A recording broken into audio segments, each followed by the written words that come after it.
Good morning. Uh, Hopefully we're live, and hopefully it's not too laggy or whatever those words are. I don't really have that computer vocabulary.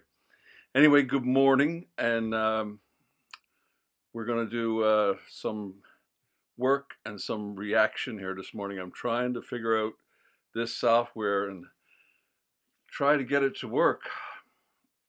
Um, there's a lot of balls to keep in the air here when you're doing this. This is we got the sale makers market coming up, so I got a lot of things to do. I just made this Manchester bee mosaic a few days ago, so we need to get some more of these things on the go. And the thing I want to get on the go is this is another one. I have I need to make a white one of these as well with a white background. I just had this greenish gray tile left over from another project and thought I'd try it and see what it looks like. It looks okay, but I need to make a white one as well. But what I'm going to do first is I'm going to make another bee. I'm going to make this one, which I'm calling the partridge family bee. The partridge family Manchester bee. If you know, you know.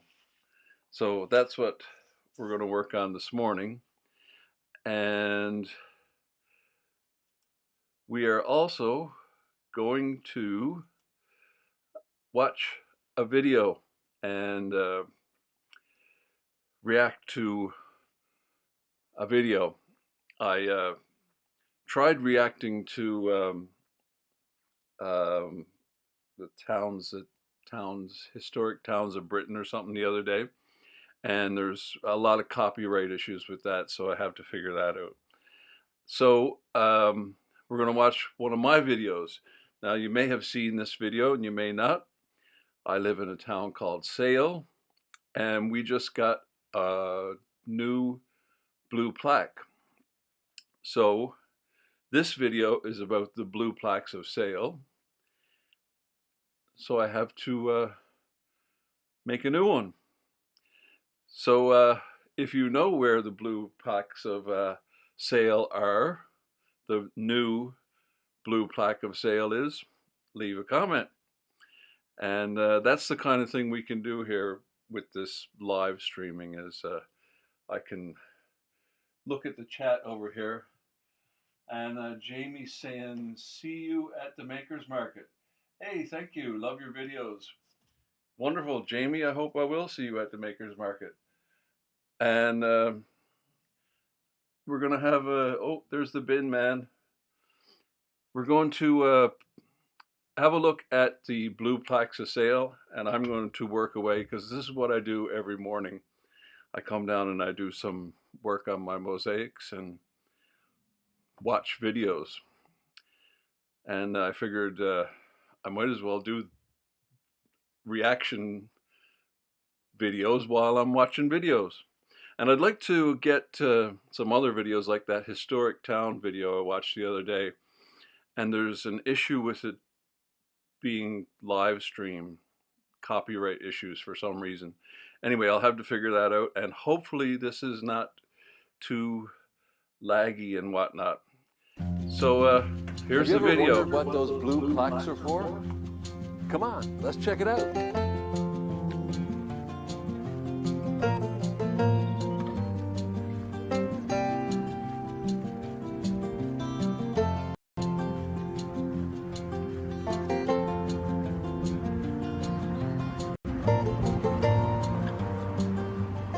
Today we're going to take a look at the blue plaques of Sale. Blue plaques are permanent signs that are installed in public places to commemorate a link between that location and a famous person, event, or former building on the site. They serve as historical markers and are often used to signify that a person of importance once lived or worked in a particular location. The most well-known blue plaque scheme is administered by English Heritage and is currently restricted to sites within Greater London. This scheme is the oldest in the world, with the first plaque being unveiled in 1867 to commemorate Lord Byron. Blue plaques can be found throughout the UK and other countries, where they are often known as commemorative plaques or historical markers. The term blue plaque is often used informally to refer to a variety of similar schemes throughout. Some are administered by local authorities, while others are run by organizations such as the Royal Society of Chemists or the Music Hall Guild.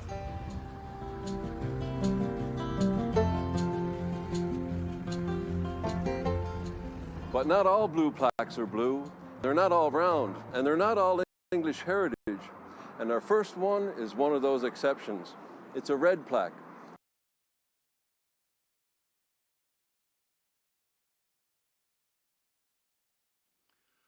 A lot of balls to keep in the air, switching back and forth. That's the unusual thing about YouTube is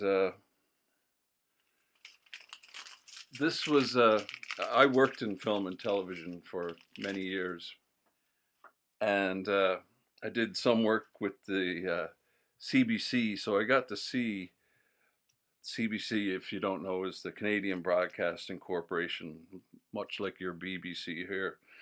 And I did some work for those guys over the years. And so I got to see what happens behind the scenes. And one of the things that will happen, like especially live news shows, is there's a whole team of people. And I think the name is Switcher, or yeah, Switcher, and then there's Chiron, and anyway, there's all kinds of people behind the scenes, and all of those people are me today. It's interesting how we've on YouTube taken on all the hats. I'm the cameraman, I'm the director, the editor, the everything, and it's a lot of things to keep in the air live. And I don't even know what I stopped the video for. I was going to tell you something, and that got me sidetracked there. The yeah, that blue plaque, which is not blue, it's a red plaque. Firefighter John Johnson Hunt, and the anniversary of the fire at the Brooklands Hotel was just a while ago, I think. July 5th, was it? Yeah, so have a look at that video. It's not a lot of people have seen it. It's a good video, and it deserves to be seen, and John Johnson Hunt definitely deserves to be remembered. I do this to see. I can switch my camera here. I do this to keep all the tiles nice and flat. So I'll tape these and then flip it over and glue them on. So this is the kind of stuff I do every morning. Do an hour or two of this kind of work, and watch videos while I'm doing it. So let's get back to our video. Since 2017, the Red Plaque Project has created memorials for firefighters who lost their lives in the line of duty. The red plaques can be found across the UK near locations where firefighters died while protecting their communities. This one is in remembrance of John Johnson Hunt, the first and hopefully last firefighter to lose his life in the line of duty here in Sale. This was the site of the Brooklands Hotel. It was torn down in 1972, but it was almost lost in a fire on the 5th of July, 1909. John Johnson Hunt was a veteran of the Manchester Fire Brigade. He became the superintendent of the Sale and Ashton-upon-Mersey Fire Brigade in 1898. He and his men had trained on what they would do if they were ever called to a fire at the Brooklands Hotel. But despite those efforts, a burning beam fell on Superintendent Hunt, and he died as a result of his injuries a few days later. It was the largest funeral ever seen in Sale. We've done a full video on John Johnson Hunt, and you'll find a link at the end of this video.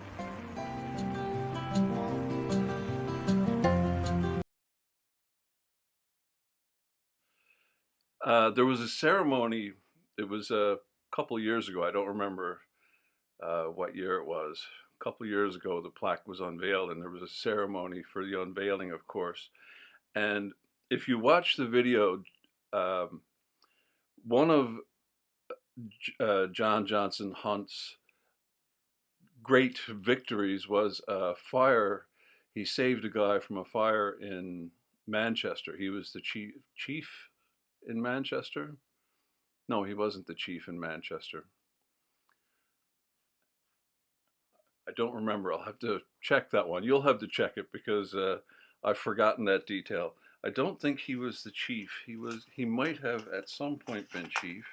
Henry Tozer was the chief. Anyway, he rescued a guy from a fire. And I said in the video, the full video about John Johnson Hunt, that the guy he rescued, the guy he rescued was a young man, and I said,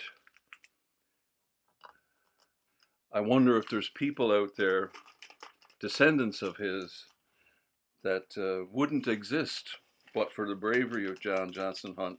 And sure enough, at the ceremony, Anthony Ciaramella was the guy behind the whole red plaque thing, getting the red plaque. He was a firefighter here in Sale. He's retired now. And he found the guy, found a descendant of the guy. Like I said, a guy who wouldn't exist except for John Johnson Hunt's bravery. And he was at the ceremony. It was fantastic. He's like the great-great-grandson of this guy. So there's all kinds of descendants of this guy that John Johnson Hunt saved. Neat story.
Our next stop is at the end of Hope Road at 13 Northenden Road. Robert Bolt was born in Sale, Cheshire on the 15th of August 1924.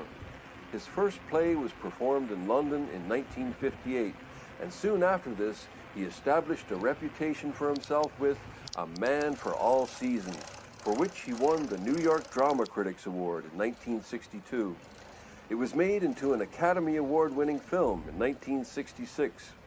Robert Bolt won an Oscar for the screenplay. As a screenwriter, his credits include Dr. Zhivago, for which he also won an Oscar, and Lawrence of Arabia and Ryan's Daughter. I don't know a whole lot about Robert Bolt, but it appears I should. I've seen lots of his productions. Another famous film of his was The Bounty, starring Mel Gibson and Anthony Hopkins. The anniversary of the real event was today, 28th of April, 1789. The crew of the Bounty Christian mutinied against the harsh life at sea under Captain Bligh. Now we head down Northenden Road to see another blue plaque.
So the next blue plaque is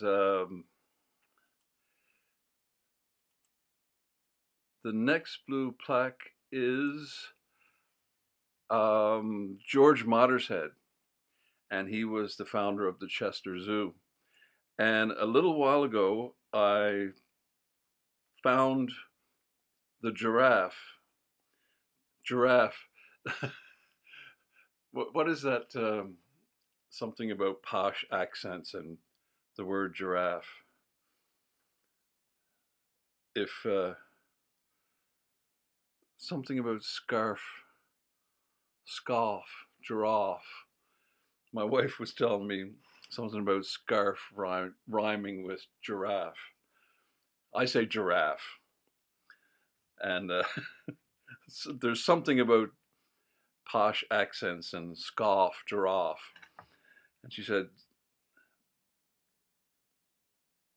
scarf rhymes with giraffe.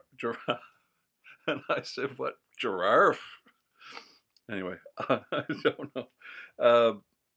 Yeah, so the next blue plaque is George Mottershead, and I found the giraffe that was in Stanley Square in the shopping center there across from, what's the name of that shop? Tesco, in that little indoor bit. You might remember it being there. Anyway, it's been relocated. It's down, you can see it from the canal towpath. It's between Springfield Elementary and St. Paul's. And there were a whole bunch of those made by a local artist, I believe. A whole bunch of those animals, like life-size animals, made for the unveiling of the blue plaque for George Mottershead. So if you know where any of the others are, let me know, because I'd love to go find them. I never did see them. The plaque was unveiled before I moved here. So the only one I've seen is the giraffe. So let me know if you know where the others are.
Guess I should mute this microphone. George Mothershead of the Chester Zoo,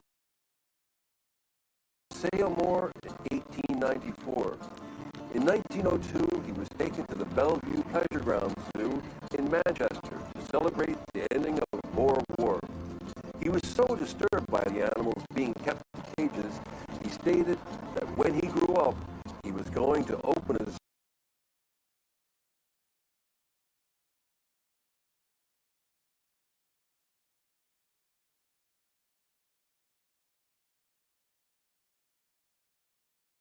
Chester Zoo in 1931. His zoo without bars continued to expand, even accepting elephants from a circus during World War II.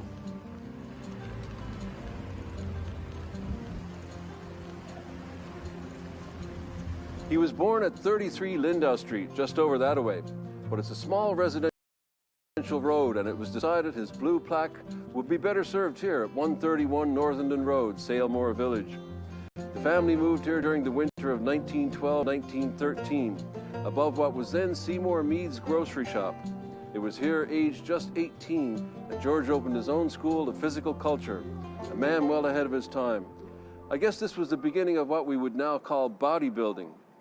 So the next time you're walking down a street in the UK and you see a blue plaque, take a moment to stop and look up and read it.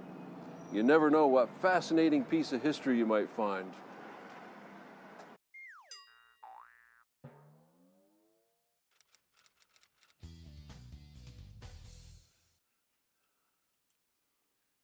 Thanks for the comments, guys.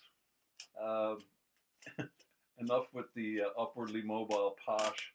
Add an R before the F so it becomes ORF. And yeah, Nina, is that the name of the giraffe? Nice to hear the history of Nina the giraffe. Wondered what had happened to the sculpture. Yeah, it's down by the canal. I was during the Manchester Marathon. I had to go to the shop down at B&M down there, and it's like, oh, there's the giraffe, and that was it was fun to find it. But I got to go to the Sail Cruising Club's open day there a while ago, and it's in that video as well. Anyway, I got a lot of work to get done to do the Sail Makers Market. I want to get this one done, hopefully. Anyway, we'll be back again tomorrow. George Cogswell was responsible for the George Mothershead plaque in Salemore, and George is a great guy. He's a local historian here in Sale, and great guy, very knowledgeable, and you'll see him around at events. He does some talks around town from time to time, and very informative, very knowledgeable about the history of Sale. And so he and I were going to do a video on George Mothershead, and someday we will, I'm sure. But the whole story behind George Mothershead is we didn't cover any of it in the short little video that I ended up doing. Fascinating, and how George Cogswell came to find out, because nobody knew that George Mothershead, the founder of the Chester Zoo, was from Salemore. George was the person that discovered that, and he's really involved in the war dead, the war graves, and recording all the local people lost during the wars. And he was looking at the Sale War Memorial, and he saw the name Mottershead, which is a strange name, I guess. Uh, and he said, "Isn't that the guy that started the Chester Zoo?" And as it turned out, it was his brother. So yeah, he himself was in the First World War and nearly lost his life and got all messed up as he was nearly crippled for the rest of his life. Walked, said he would never walk again. Anyway, there's so much to that story that someday we'll have to cover that story. Anyway, that's a quick little video for this morning of the kind of thing I want to do. They might be much longer in the future, who knows? Um, but I got to get some work done, so I got to stop talking and head down and get her done. All right, thank you very much. We'll see you in the next one. Now let's see there'd be a guy here doing this at CBC back in the day. This would all be set up. There'd be a guy doing this, and he would have this all ready to go, and he would just click the thing like this and say, "See you next time."